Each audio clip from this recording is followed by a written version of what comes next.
In my first grade classroom, I focus heavily on reading development and phonics skills through letter sound recognition, segmenting words, and decoding text to better understand what a student is reading.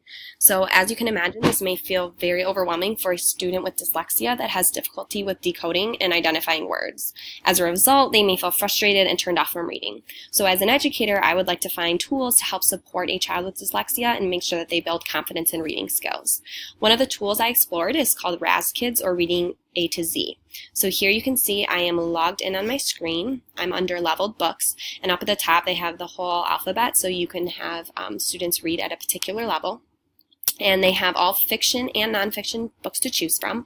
One of the things that I thought would be helpful for a learner with dyslexia is that they have a way to listen to a book without having to spend so much time decoding each word, so they could listen and become familiar with the words before reading it themselves. So for example, you can see there's a few icons under books. If you click on the headphones, it's going to go ahead and read the story to you. So I'll show you what that sounds like.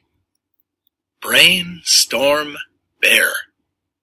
Written by Torrin Anderson.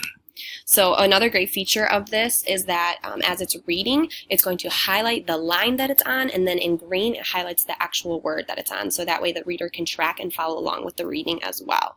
Then if I go back, you'll notice that there's also the book icon underneath. If you click on the book icon, this is the icon that allows the reader to do the reading themselves, but it also has some extra bonus features up at the top here that I think would support a learner with dyslexia even further.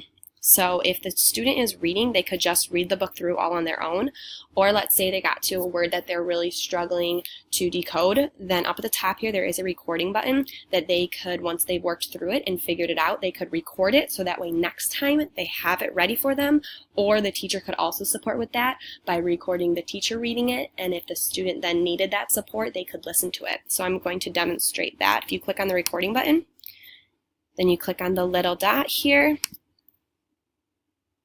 Brainstorm Bear. Pause it, and then if I click play, Brainstorm Bear, you can hear the title go back through. And that way, anytime that they come back to this page, they will be able to hear that recording again. You can use that all the way throughout the book and record multiple sentences at a time. There's also another feature here that has kind of just like an editing tool, but you can use markers and pens. And so one way that a child might want to use this, if they're having problems with decoding or segmenting, they can break it down or use the pen to underline certain parts of the word that maybe they recognize, the EA vowel pattern, and that might help them to decode. These are all extra tools that they can use.